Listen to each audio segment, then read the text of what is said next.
The doors of the grand hall slid open with a soft hiss. Princess of the Empire stepped inside, her silver skin catching the light from 1,000 floating orbs. Her robes flowed behind her like liquid starlight. Every being in the room stopped what they were doing. They bowed. They stared.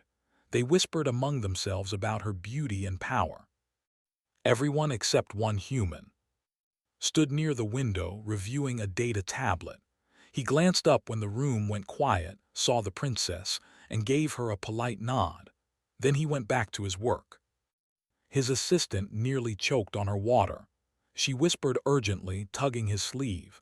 "That's Princess, the crown princess of the Empire." "I know," said without looking up.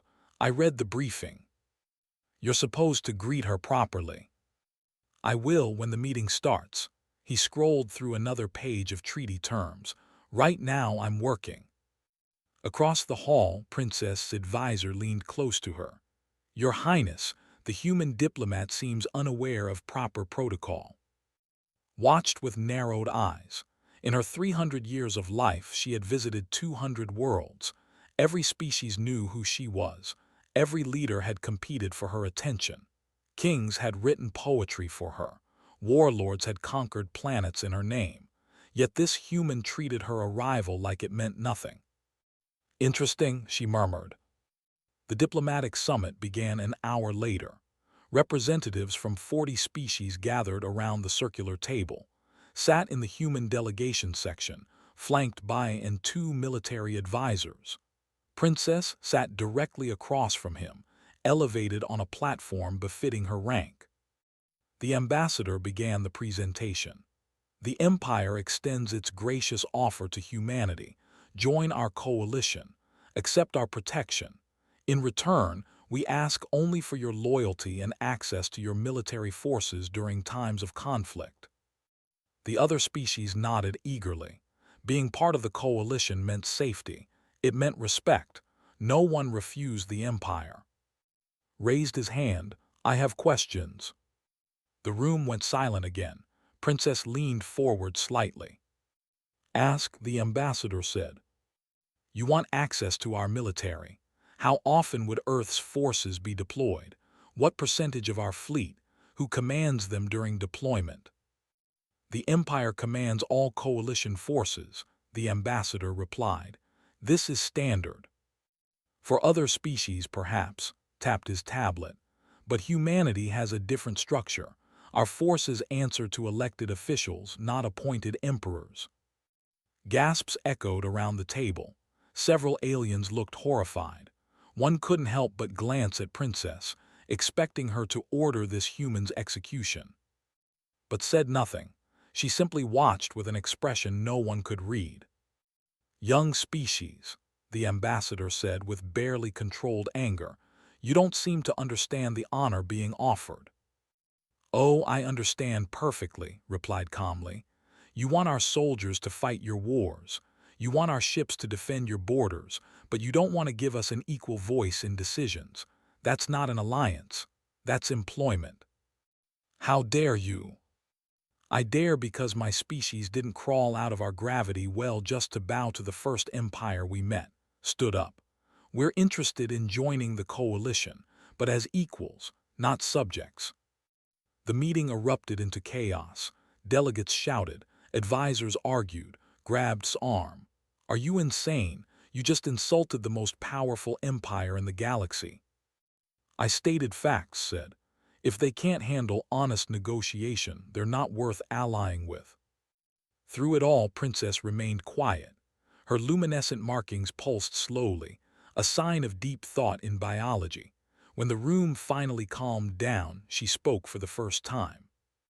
"This meeting is adjourned. We will reconvene tomorrow." Her voice was soft but carried absolute authority.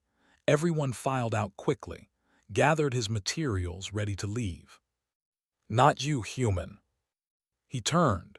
Princess stood alone in the hall now, her guards having stepped outside. She descended from her platform and walked toward him.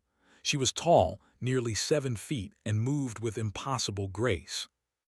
"Your name is Yes." "That's correct, Your Highness." "You're not afraid of me." Should I be? Her markings brightened. Everyone is afraid of me, or they want something from me, or they worship me. But you look at me like I'm just another delegate. Aren't you? Met her gaze steadily. You're here to negotiate, same as everyone else. Your title doesn't change the work we need to do. Circled him slowly, studying him like a scientist examining a new specimen. I've read about humans, young species, barely 400 years in space. You come from a dangerous world, high gravity, extreme weather, predators everywhere. You had to fight just to survive every single day. That's accurate. And yet you have the audacity to demand equality from an empire that existed before your species invented the wheel. She stopped in front of him. Why? Considered his answer carefully. Because we've learned something in our short history, Your Highness. Respect isn't given, it's earned. You want us to respect your empire. Show us you respect what we've built. We pulled ourselves up from nothing. We survived wars that should have destroyed us. We made it to the stars despite every obstacle the universe threw at us. That means something. And if I said your demands are rejected, if I said the empire doesn't negotiate with species so young and insignificant, then we'd politely decline your offer and continue on our own path. Shrugged. We've done fine so far. For a long moment said nothing. Then, unexpectedly, she laughed. It was a musical sound like bells chiming. You truly mean that? You would walk away from the protection of the empire? Princess, my grandparents lived through the AI rebellion. My parents survived the colony wars. I've faced down situations that would terrify most species. We're not afraid of going it alone. We've been doing it our entire existence. His expression shifted to something couldn't identify. I will attend tomorrow's session personally, she said. I want to see more of this human audacity. She turned and walked toward the exit. At the doorway, she paused. Yes, I'm starting to understand why my father sent me here. He wanted me to evaluate humanity. Her markings pulsed brighter. I think I'm going to enjoy this evaluation very much. Then she was gone. Appeared from where she'd been hiding behind a pillar. What just happened? Stared at the empty doorway. I have absolutely no idea. But something had definitely changed. Princess, who had barely spoken during the opening ceremony, attended every single session over the next week. She asked questions. She debated treaty terms. She watched with an intensity that made the other delegates nervous. And he treated her exactly the same as before. Polite, professional, respectful but not deferential. It was driving her crazy, and everyone could see it. The real trouble was about to begin. The garden observation deck was favorite spot on Station Harmony 7. Through the transparent dome, he could see the stars stretching into infinity. It reminded him of why he'd left Earth in the first place, to see what was out there beyond humanity's small corner of space. He didn't hear her approach, moved like ghosts when they wanted to. Have you ignored me, human? Princess whispered. Turned, she stood 3 feet away, her silver skin glowing softly in the starlight. Her expression was unreadable. I haven't ignored you, Your Highness. We've been in every meeting together this week. That's not what I mean. She moved closer. You treat me like I'm invisible. No, worse, you treat me like I'm ordinary. You are ordinary, said, in the sense that you're a person doing a job same as me. Why should I treat you differently? His markings flashed red, anger in body language. I am the crown princess of an empire that spans 3,000 star systems. I have lived for 3 centuries. I have studied with the greatest minds in the galaxy. And you, a human who has barely lived 40 years, stand there and call me ordinary. I didn't mean it as an insult. How did you mean it then? Chose his words carefully. Where I come from, we judge people by their actions, not their titles. You could be a princess or a maintenance worker. Doesn't matter. What matters is how you treat others and what you do with your life. Incredible, said softly. Absolutely incredible. Do you know what happens when someone shows such disrespect to royalty? I can guess. They're challenged, forced to prove their worth, most fail and die, her eyes locked onto his. I challenge you of Earth. Before he could respond, her guards appeared from the shadows. They'd been there all along, waiting. The challenge is this, continued. You will be taken to Moon 9. It's a hostile world, thin atmosphere, predators, extreme temperature shifts. You'll have basic survival equipment, nothing more. You must survive for 24 hours while my hunters track you. And if I refuse, then you admit you're inferior. Humanity's petition to join the coalition will be rejected. You'll be sent home in shame. Thought about it. He'd been in worse situations during the colony wars. The siege of Titan III had lasted 3 weeks with no supplies and enemy forces everywhere. 24 hours. He could do that. I accept. Smarking shifted to blue surprise. Just like that, no negotiation, no fear. Should I be afraid? Yes, she said quietly. Everyone who has accepted this challenge before you has died. Smiled. Good thing I'm human then. We're too stubborn to die when we're supposed to. 4 hours later, he stood on the surface of 9. The dropship departed, leaving him alone. The sky was a sickly orange color. 2 suns burned overhead, but somehow the moon was still cold. The air was thin enough that every breath felt like sucking through a straw. His voice crackled in his earpiece. This is insane. Those hunters are trained killers. They have thermal tracking, motion sensors, everything. Then I'll have to be creative. He surveyed the landscape, rocky terrain, some vegetation that looked poisonous, a river in the distance. How long until they're deployed? 1 hour, you get a head start. That's generous. The princess insisted. I think she wants you to survive. Then I won't disappoint her. Started moving. He didn't run. Running would tire him out too quickly in this atmosphere. Instead, he jogged at a steady pace toward the river. His military training kicked in automatically. First rule of survival: water, shelter, defensive position. Second rule: make the enemy fight on your terms, not theirs. The hunters probably expected him to hide, to run and hope they didn't find him. That's what prey did. But wasn't prey. He was a predator from Earth, and Earth had taught humanity to hunt or be hunted. He reached the river and studied it. Fast-moving water. Cold. He stripped off his jacket and threw it downstream. Let them track that. Then he waded into the water, moving upstream for half a mile before emerging on the opposite bank. No trail, no scent, just wet footprints that would dry in minutes. He found a rocky outcrop and climbed up 20 feet. Good vantage point. From here, he could see the surrounding area. He gathered loose stones and arranged them into 3 piles ammunition.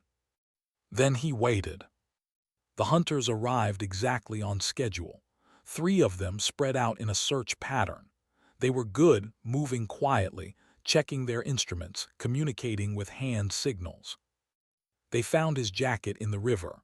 One of them, the leader, probably studied it and then looked upstream. Smart, but not smart enough. They followed the river up. When they passed below his outcrop, threw a stone. It struck the rear hunter in the shoulder. Not hard enough to injure, just hard enough to get attention. They spun around, weapons raised, scanning, searching. Was already gone, moving through the rocks like smoke. This was what humanity had learned over thousands of years of warfare. Asymmetric tactics, hit and run, make your enemy paranoid, use the terrain, never fight fair if you can fight smart. The hunters spread out, trying to surround the area, but there were only 3 of them and acres of rocky terrain. Stayed ahead, always moving, occasionally throwing stones to misdirect them. Hours passed, the sun set. The moon got colder. The hunters had thermal equipment but had found clay near the riverbank and covered himself with it. The clay masked his heat signature while also providing camouflage. He looked like a rock, he moved like a shadow, and he was having the time of his life. Around midnight, he heard something that made him stop. A scream. One of the hunters had fallen into quicksand or something like it. The ground here was unstable. The hunter was sinking fast and his partners couldn't reach him. Watch from his hiding spot. He should leave them. They were hunting him after all. But that wasn't the human way. Not his way, at least. He emerged from cover. "Stop moving," he shouted to the sinking hunter. "Spread your arms wide, don't fight it." The other two hunters spun toward him, weapons raised, ignored them and ran to a nearby tree. He tore off a branch and extended it toward the sinking hunter. "Grab on slowly." The hunter grabbed the branch, pulled, straining against the suction. The other two hunters just stood there, frozen in confusion. Finally, one of them helped. Together, they dragged their companion out. The rescued hunter lay on solid ground, gasping. He looked up at, "You saved me. Why?" "Because you needed help," said simply. "The challenge is to survive, not to let people die." He backed away slowly. The hunters didn't stop him. They just stared as he disappeared into the darkness. On the orbital station, Princess watched the whole thing through the hunter's camera feeds. Her markings pulsed in a pattern her advisors had never seen before. "What is he?" she whispered. Her military advisor, Commander Eth, shook his head. "I don't know, Your Highness. Our hunters are the best in the Empire. But this human, he fights like nothing we've encountered. And then he saves an enemy's life for no reason." "Stood up, order the hunters to return to base." "But the challenge isn't over for another 12 hours. I said order them back." Her voice was sharp. "He's proven his point, and she hesitated. "I need to understand what makes humans so different." The hunters received the recall order with obvious relief. They'd been hunting for 12 hours and hadn't even come close to catching their target. When the dropship came for, he was sitting on a cliff edge, watching one of the suns rise. He looked tired but unbroken. "Challenge complete," he asked the pilot. "Princess's orders, you're done." Climbed aboard.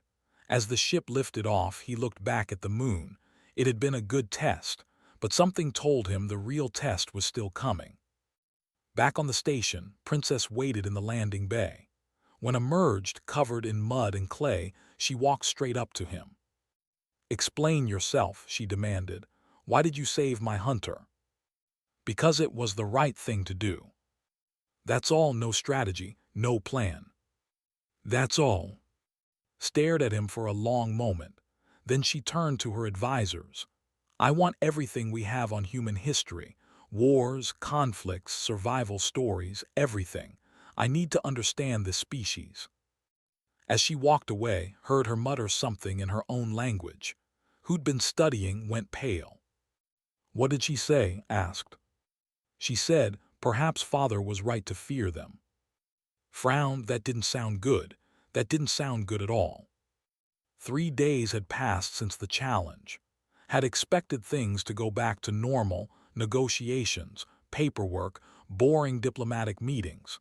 Instead, Princess had become obsessed with humanity. She attended every human presentation. She questioned every human delegate. She spent hours in the station's library accessing Earth's historical databases. Her advisors were worried. Commander Eth had tried 3 times to convince her to return to the Empire. She refused. "I need to understand," she told them. "This species, they're different, dangerously different." Found out about her research from a human working on the station. Burst into his quarters late one evening, holding her data tablet like a weapon.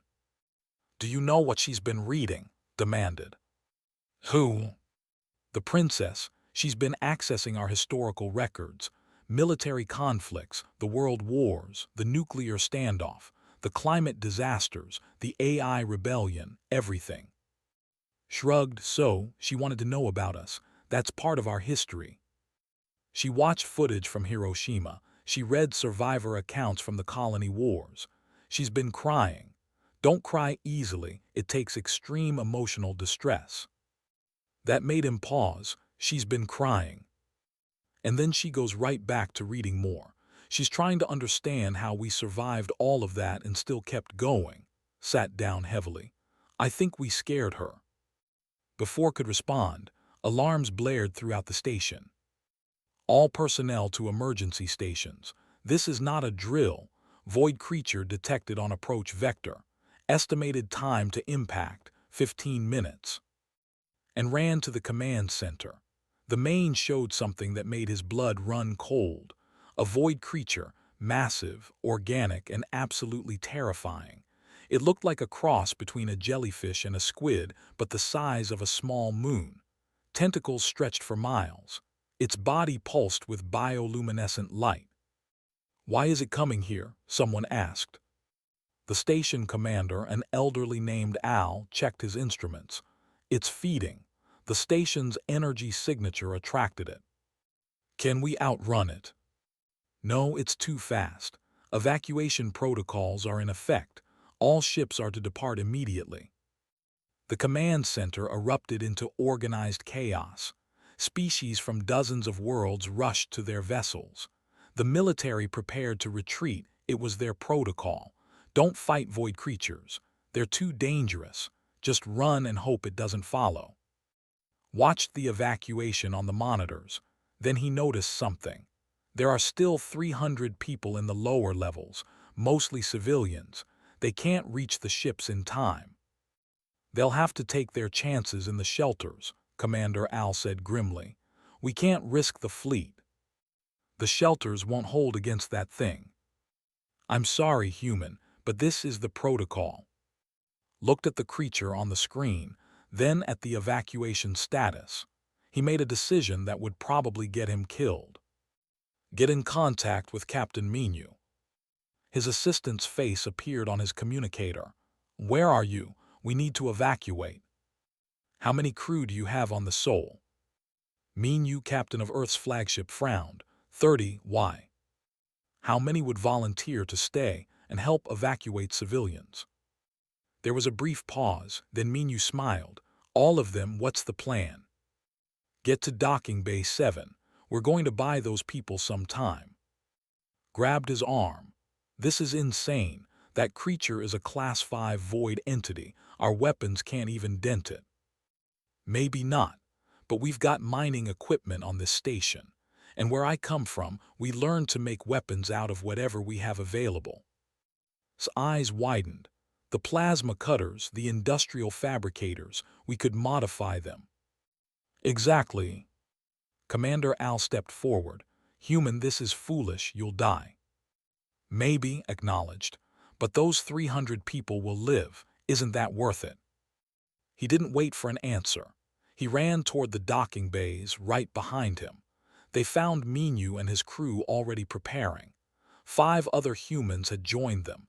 Engineers, miners, even a cook who claimed he was good at improvising.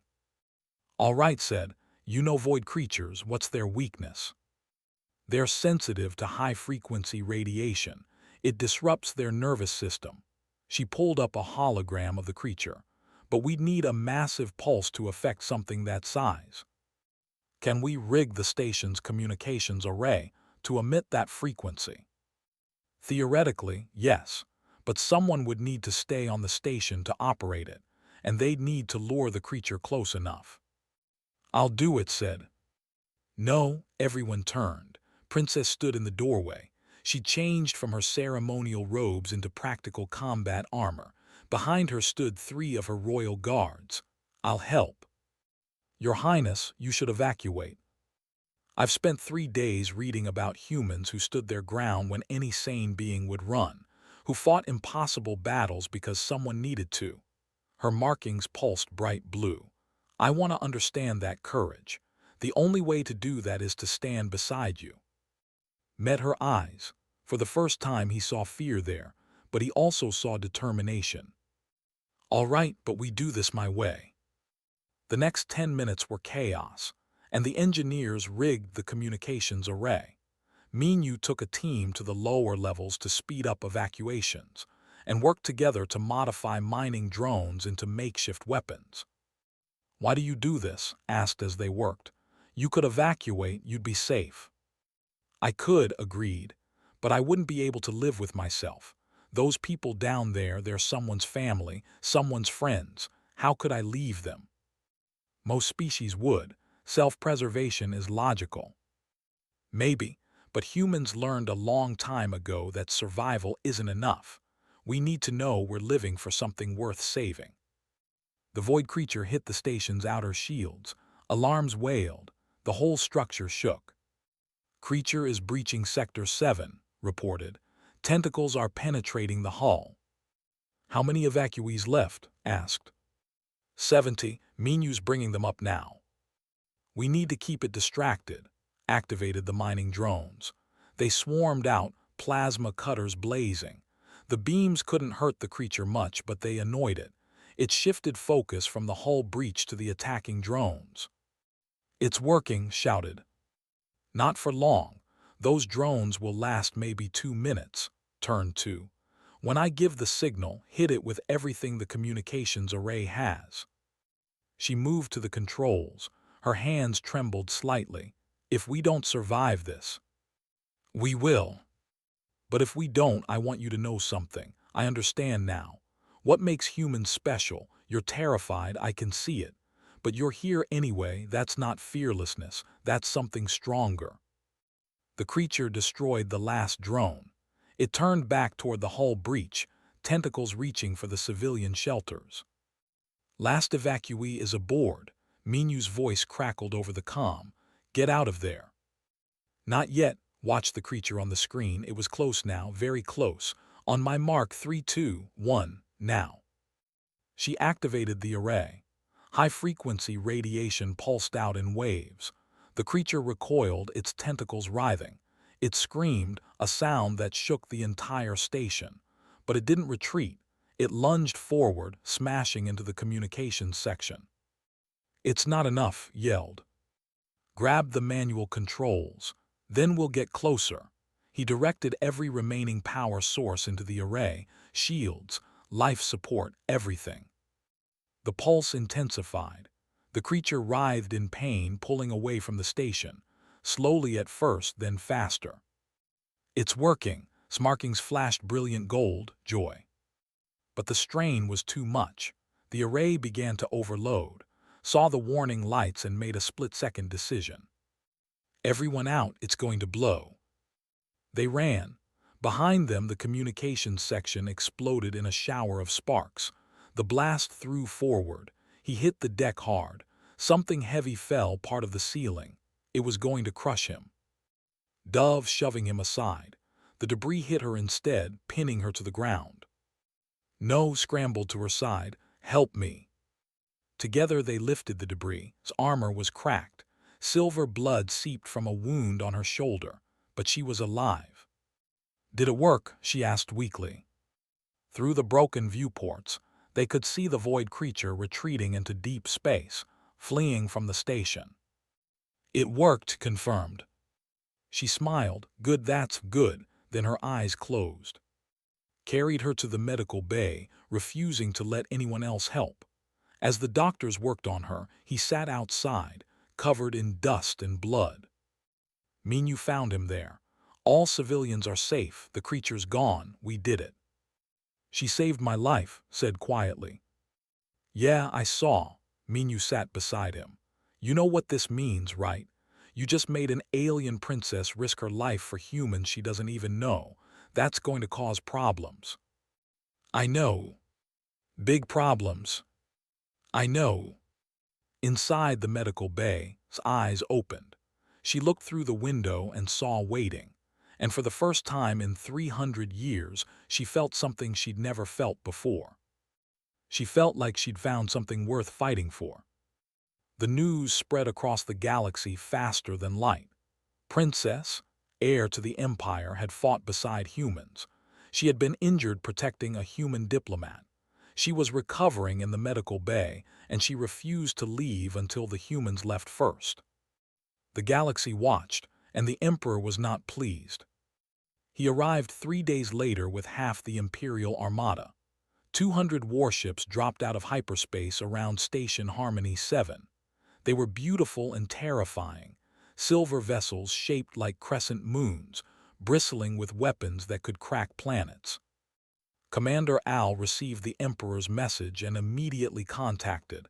The Emperor demands to speak with you, personally. That doesn't sound good. It's not. I suggest you prepare yourself. Found in the medical bay against the doctor's orders. She was standing by the window, watching her father's fleet arrive. Her shoulder was bandaged, but she stood straight and proud. You should be resting, said. I've rested enough. She didn't turn around. My father is here. He knows what happened. Will that be a problem? Now she did turn, and her expression was troubled. You don't understand. In culture, the royal family doesn't fight. We command, we lead, we inspire, but we don't put ourselves in danger, especially not for other species. You saved my life. I know, and my father will see that as a sign that I've been corrupted, influenced by inferior species. She touched his arm gently. He's going to demand you be punished, possibly executed. Then I guess I'd better dress appropriately for my execution, said with a slight smile. This isn't funny. I know, but worrying won't change what's coming. He met her eyes. Whatever happens, I don't regret what we did. Those people are alive because of us. That matters more than politics. The meeting took place in the Grand Hall, now heavily guarded by soldiers. The Emperor sat on a throne that had been brought from his flagship. He was ancient, over 1,000 years old, and his silver skin had dulled with age, but his eyes were sharp and cold. Entered alone. Earth's delegation had wanted to send lawyers, advisors, and admiral, had refused. This was between him and the Emperor. You are the human called, the Emperor said. It wasn't a question. I am. You put my daughter in danger. Your daughter chose to help save 300 lives. She made her own decision. She is the crown princess of the empire. She does not make decisions. She follows protocol. She maintains dignity. She does not throw herself into battle like a common soldier. The Emperor's markings flashed red with anger. You corrupted her with your primitive human ideals. I didn't corrupt anyone, Your Majesty. I showed her what humans believe in. She chose to embrace those beliefs. Because you seduced her. I did no such thing. Then explain why my daughter, who has rejected suitors from 100 worlds, who has never shown interest in any being, suddenly cannot stop talking about you. Explain why she defends your species. Explain why she risked her life for you. Took a breath, maybe because I treated her like a person instead of a prize. The silence that followed was absolute. No one had ever spoken to the Emperor this way. Guards reached for their weapons. But the Emperor held up a hand. Explain. Every species in the galaxy sees your daughter as a symbol, a trophy, a political connection. They bow to her title, not to her. They praise her bloodline, not her character. Stepped forward. I didn't do any of that. I treated her as an equal. I challenged her opinions. I made her work for respect instead of expecting it automatically. And maybe, just maybe, she appreciated being seen as the person, not princess the political asset. Arrogant, the Emperor hissed. Your species is barely civilized, and you dare to lecture me on how to raise my daughter. I'm not lecturing anyone. I'm stating facts. The Emperor stood. He was massive, 8 feet tall when fully upright. I should have you executed for this disrespect. You could try. Do you think your primitive weapons could stop my armada? No, admitted. But I think the galaxy is watching. They saw your daughter fight beside humans. They saw her choose compassion over protocol. If you execute me for that, you'll prove that the Empire values tradition more than lives. Is that the message you want to send? The Emperor's eyes narrowed. You're clever, human. You know I cannot touch you without consequences. I know you're in a difficult position, but so are we, gestured around. Humanity didn't ask for this. We were invited to join the coalition. We came here to negotiate in good faith. Your daughter and I became friends. Because we share similar values. That's not corruption. That's connection. Friends, the Emperor repeated mockingly. Is that what you call it? Before could answer, the doors burst open. Strode in, still bandaged, her guards struggling to keep up. Father, this has gone far enough. Return to your quarters immediately. No, she walked to stand beside. I won't let you punish him for my choices. Your choices have embarrassed the Empire. My choices saved 300 lives. Her markings blazed gold. For 300 years, I've done everything you asked. I've attended ceremonies. I've smiled at suitors I despised. I've represented the Empire with perfect protocol. And what has it taught me? That power means nothing if you don't use it to help others. Help others, that's not our role. Then maybe it should be. His voice rang through the hall. I've been studying Earth's history. Do you know what I learned? Humans are weak compared to us. Physically, technologically, they're inferior in every measurable way, but they survived things that would have destroyed the Empire. Impossible. They survived nuclear war. They survived their planet turning against them. They survived wars with their own creations. And every time they fell, they stood back up, not because they're strong, but because they refused to quit. She looked at. That's worth more than all our technology and tradition combined. The Emperor stared at his daughter. He has truly corrupted you. No, father, he opened my eyes, there's a difference. The Emperor sat back down slowly. For the first time, he looked old and tired. What would you have me do, daughter? Accept this insult to our empire. Welcome these humans who have turned you against your own people. I haven't turned against anyone. I'm asking you to see what I see, that humanity has something we lost long ago. They have hope. They have resilience. They could make us stronger, not weaker. The Emperor was silent for a long moment. Then he turned to, the Empire does not negotiate with species who disrespect its royal family. However, he paused, there is an ancient tradition, the trial of understanding. Each side presents their greatest achievement. The civilization wins the right to set terms. Felt his stomach drop. A trial against an empire that had existed for millions of years. Earth couldn't possibly win. But then he saw his expression. She was nodding slightly, encouraging him. I accept, said. Then it is decided. The Emperor stood. The trial will take place in 3 days before the entire Galactic Coalition. Prepare your best argument, human. You will need it. As the Emperor left, Grab's arm. What are you going to present? I have no idea, he admitted. We can't compete with your technology. Our art is primitive compared to yours. Our history is a blink compared to your empire. Then don't compete on those terms. Show them what makes humans unique. And what's that? She smiled. You'll figure it out, you always do. That night sat with and Minu. They went through Earth's history trying to find something, anything, that could match the Empire's achievements. The Great Wall suggested. They have structures that span star systems, countered. Our music, Shakespeare. They've had millions of years to produce artists and scientists. They argued for hours. Nothing seemed good enough. Finally, his younger sister, who had just arrived with Admiral's fleet, spoke up. You're thinking about this wrong. What do you mean? They want you to compete on their level. Technology, art, longevity, you can't win that way. She pulled up a hologram of Earth. But we have something they don't. Something they can't understand because they've never needed it. What's that? The refusal to quit. Every other species in the galaxy achieved peace through strength or wisdom. We achieved it through sheer stubbornness. We've failed more times than they've tried. Show them that. Stared at the hologram of Earth, that small blue marble that had produced a species too stupid to know when to give up. Slowly he began to smile. I know exactly what to present. The trial of understanding had not been held in over 10,000 years.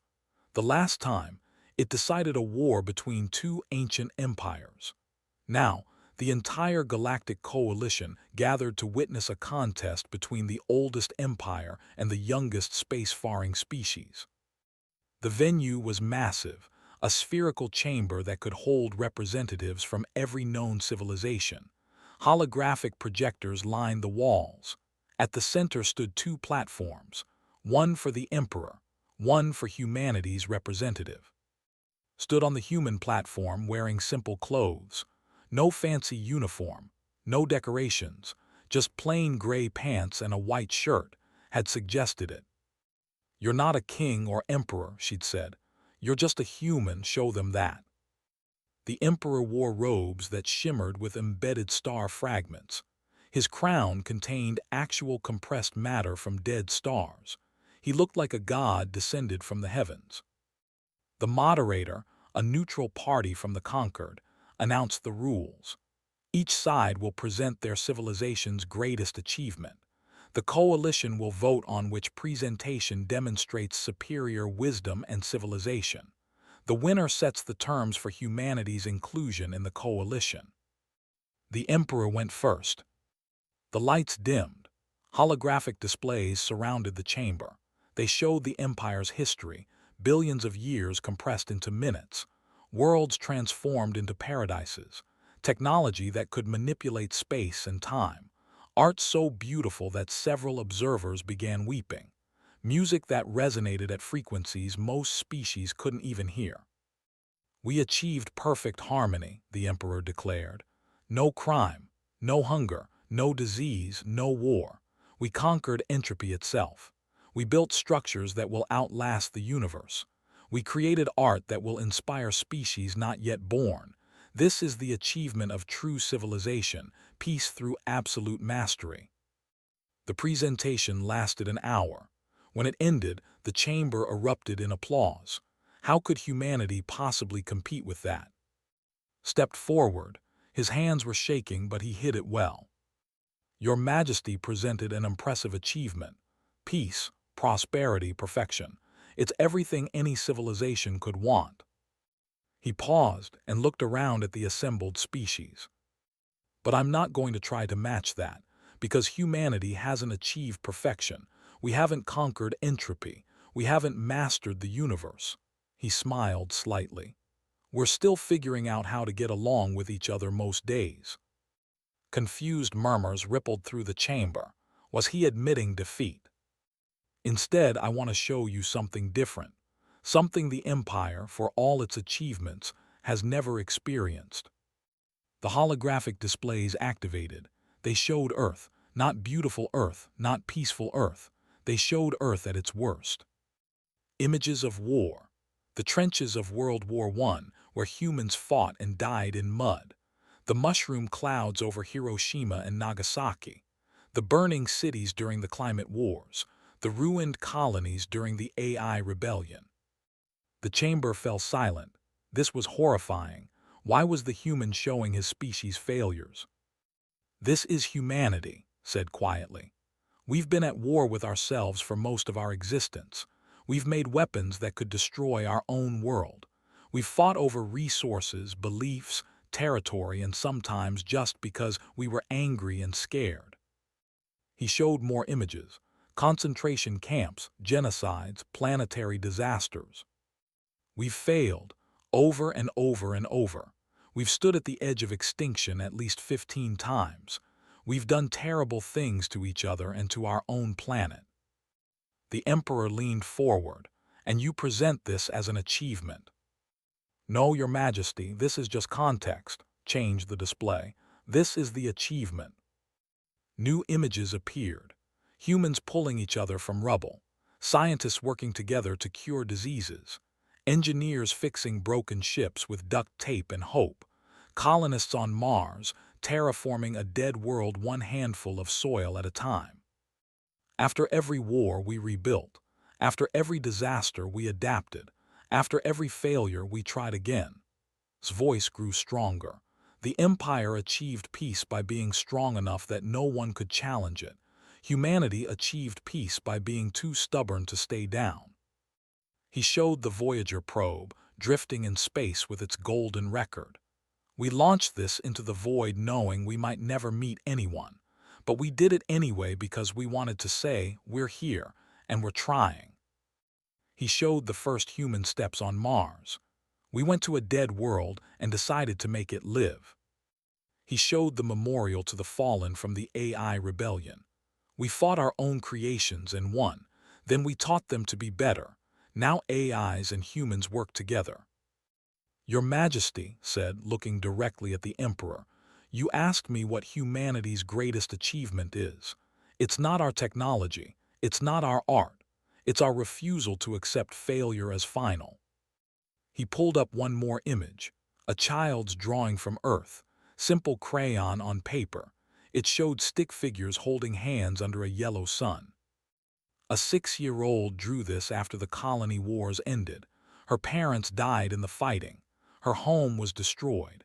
She had every reason to give up hope, but she drew this picture and gave it to a soldier. It said, "Tomorrow will be better." His voice was thick with emotion now. That's humanity's achievement. We've been knocked down so many times that getting back up is our default setting. We've failed so often that we learn to fail better. We dream of exploring black holes, of talking to alien species, of painting the stars themselves. And when someone says it's impossible, we say, watch us try anyway. He looked around at the assembled species. The Empire never had to face real defeat.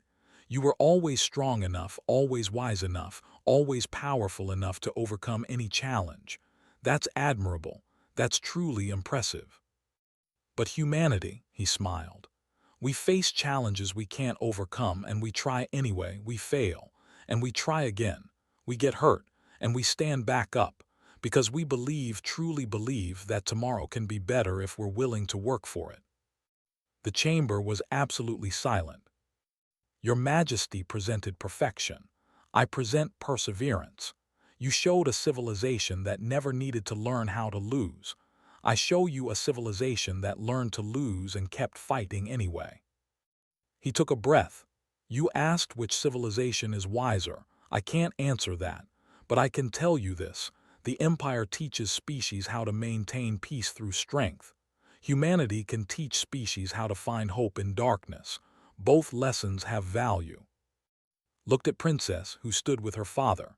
She was crying actual tears, which only shed during profound emotional moments.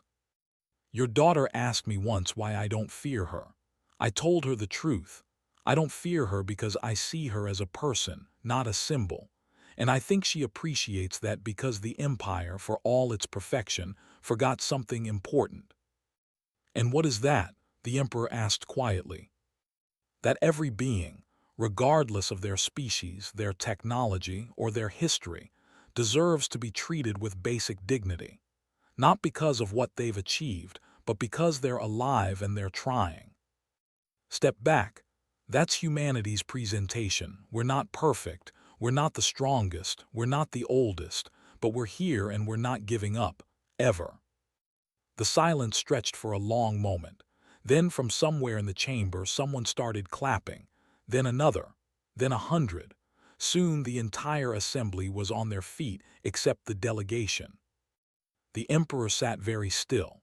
His markings pulsed in complex patterns that even his own people couldn't interpret. Finally he stood. Human of Earth, you have shown me something I thought impossible. What's that, Your Majesty? That my empire, for all its achievements, has become stagnant. We solved all our problems so long ago that we forgot what it means to struggle, to fail, to hope. The Emperor descended from his platform and, for the first time in recorded history, walked to stand level with another species. My daughter told me that humans opened her eyes. I dismissed it as infatuation, but now I understand. You didn't seduce her with promises or power. You showed her something we'd lost, the joy of overcoming challenges. He looked at my daughter. Do you still believe humanity should join our coalition? Yes, father, not as subjects, as equals. Equals, the Emperor repeated. He turned to, your species has been in space for barely 4 centuries. You have technology we consider primitive. Your military could not stop a single warship. And yet, prompted. And yet I believe you when you say you'd stand and fight anyway. The Emperor's markings shifted to a warm gold. Very well. Humanity is granted full membership in the Galactic Coalition, with a seat on the Council, as equals. The chamber erupted. Species that had been waiting centuries for council seats protested. The Emperor silenced them with a gesture. Let this be a lesson to all civilizations, he declared. Power is not measured only in strength or wisdom, but in the courage to keep trying when trying seems futile. The humans have earned their place. As the assembly dispersed, found in the garden where this had all begun. You did it, she said. We did it. You stood up to your father. That took courage. I learned from the best, she smiled. So what happens now? You're on the council. Earth is officially part of the galaxy. What's next for the diplomat? Honestly, I have no idea. He looked up at the stars. But I figure we'll do what humans always do. Try something impossible and see what happens. Can I come with you when you try impossible things? Looked at her, this alien princess who'd gone from judging humanity to fighting beside them. I'd like that. Good, because I have much to learn about this human stubbornness. She took his hand, a gesture she'd learned from him, and I suspect you have things to learn from me as well. Such as patience for one, also better fashion sense. Those clothes are terrible. Laughed. Above them, Earth's ships and vessels flew in formation for the first time. The flagship Soul and the Imperial Dreadnought Eternal Dawn, side by side. In the council chambers, admirals sat at the table with leaders from civilizations millions of years old. They looked at him with new respect, but also uncertainty. Humans were unpredictable, dangerous in their own way, but also valuable. Because sometimes the galaxy needed someone to look at impossible odds and say, watch me anyway. Sent a message. You started something big, brother. Hope you're ready for it. He wasn't. Not really. Humanity had just joined a galactic civilization they barely understood. They'd made allies of the most powerful empire in known space. They'd proven themselves not through strength but through sheer determination. The challenges ahead would be enormous. Cultural clashes, political intrigue, species that resented humanity's rapid rise, and somewhere out there, threats that made void creatures look tame. But thought about that child's drawing, the stick figures holding hands under a yellow sun. Tomorrow will be better. He looked at who was teaching him words for different emotions. He looked at the stars, full of possibilities and dangers. He looked at Earth, that small blue marble where a species of stubborn dreamers had learned to reach for the impossible. And he smiled. Yeah, he said quietly to himself, tomorrow will be better, because we'll make it that way. The first chapter of humanity's galactic story was over, but the real adventure, that was just beginning. And neither nor Princess nor anyone else could predict where it would lead. But they'd face it together, humans, and learning from each other, growing stronger together. Because that's what happens when you mix ancient wisdom with human stubbornness. You get something truly extraordinary.